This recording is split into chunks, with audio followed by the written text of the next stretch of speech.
बारे में। ये ना तो प्ले बॉय है ना ही लेडी बॉय, ये है सेक्सी बॉय। नहीं नहीं नहीं नहीं, मेरे साथ बोलो, 1 2 3, सेक्सी बॉय।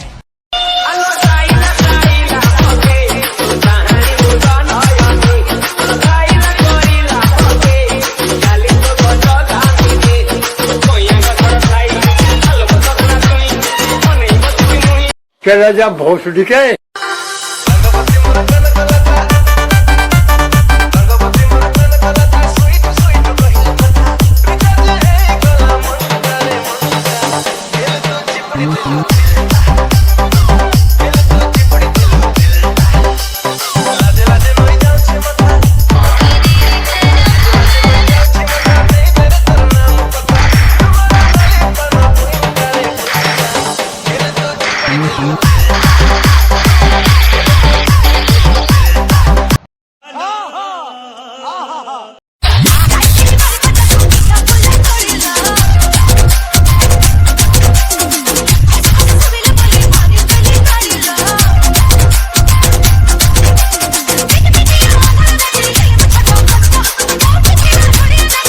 कितने तेजस्वी लोग हैं हमारे पास, कितने शानदार विचार रखते हैं जी।